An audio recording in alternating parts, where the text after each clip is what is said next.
رہے تھے جناب راجہ ولید اشرف صاحب، ماشاء اللہ خوبصورت سماعت آپ نے، بہت خوب۔ علامہ صاحب آپ کی طرف بڑھوں گا۔ حضرت حسن مجتبیٰ رضی اللہ تعالیٰ عنہ، عفو درگزر کے پیکر، نیک پارسا، عبادت گزار، صبح کی نماز جہاں پڑھتے ہیں اسی جگہ پہ بیٹھتے ہیں اشراق تک، 25 حج پیدل کی روایات میں آتا ہے، اس پہ تھوڑی سی گفتگو فرمائیں۔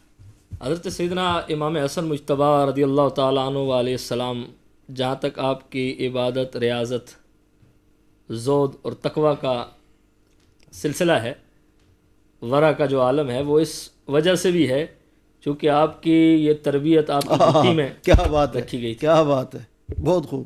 والدہ کی عبادت کا عالم یہ ہے کہ وہ ساری رات رب کی بارگاہ میں سجدے کی حالت میں گزار دیتی ہے، اور رات چھوٹی پڑ جاتی ہے، سجدہ کائنات کا سجدہ نہیں ختم ہوتا۔ کیا بات۔ اور والد محترم کی عبادت کا عالم یہ ہے کہ قرآن کہتا ہے تراہم رکعان سجدا یبتغون فضلا من اللہ ورضوانا۔ کیا بات ہے، کیا تو بات۔ جن کے رکوع و سجود کی، عبادت کی، ریاضت کی مثالیں میرے رب کا قرآن دیتا ہے، اور نانا جان نے تربیت فرمائی، تو ان کی عبادت کا عالم یہ ہے کہ سیدہ کائنات فرماتی ہیں کہ حضور کریم نبی صلی اللہ علیہ وسلم ساری رات رب کی بارگاہ میں قیام کرتے تھے، حتی تورمت قدمہ، وہ حضور کریم نبی صلی اللہ علیہ وسلم کے قدمین مبارک سوج جاتے تھے۔ اور اس کیفیت میں اللہ تعالیٰ نے پھر جب دیکھا کہ میرے محبوب علیہ الصلوۃ والسلام کو مشقت اٹھانا پڑ رہی ہے، تو فرمایا یا ایھا المزمل قم اللیل الا قلیلا۔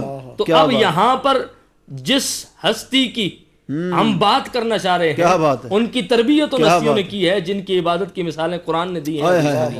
حضرت امام حسن، آپ نے کہا 25 حج پیدل کیے، ایسا نہیں ہے کہ سواری نہیں تھی۔ اللہ اکبر۔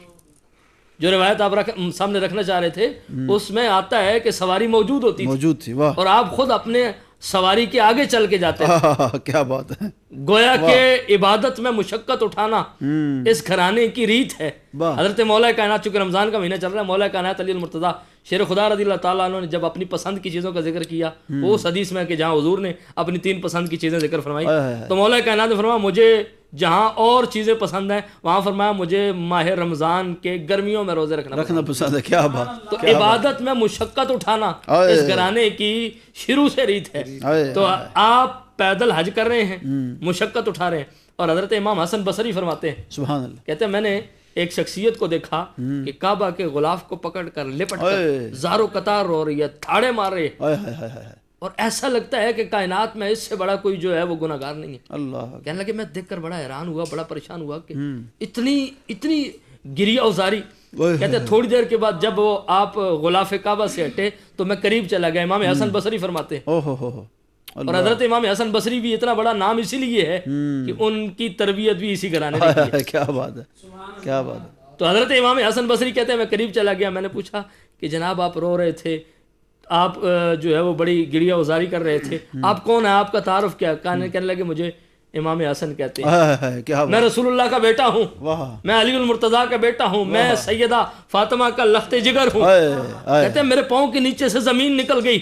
یہ وہ حسن جو صرف جنتی نہیں، ان الحسن والحسین سیدہ شباب اہل الجنہ، یہ جنتیوں کا سردار ہے، بلکہ قاسم جنت ہے، اور قاسم جنت ہو کر اتنی گریہ وزاری کرتا ہے تو یہ صرف اور صرف ان کے دل کے اندر خوف خدا تھا، ان کا ورع تھا، ان کا تقویٰ تھا، ان کی عبادت کا شوق تھا، وگرنہ اور کوئی ایسی بات نہیں۔ جن کو جنت کی سیادت مصطفیٰ نے بچپن میں دے دی۔ سبحان اللہ، سبحان اللہ۔ بچپنے کے عالم میں، چونکہ آپ بچپنے میں ہی تھے تو مصطفیٰ دنیا سے پردہ کر گئے، اور یہ بشارت مصطفیٰ کی زندگی میں ملی تو مصطفیٰ کریم۔ اور یہاں پر ایک بات اور میں آپ کے گوش گزار کرتا ہوں کہ جہاں بھی مصطفیٰ نے بات کی، حضرت امام حسین کو ساتھ شامل کیا، سبحان اللہ علیہ السلام، لیکن کئی ایسے مقامات ہیں جہاں تنہا بھی حضور کریم نبی صلی اللہ علیہ وسلم نے امام حسن کی شان بیان۔ بڑی خوبصورت گفتگو۔ اور جب آپ بشارت کی بات کر رہے ہیں تو میں حکیم صاحب آپ کی طرف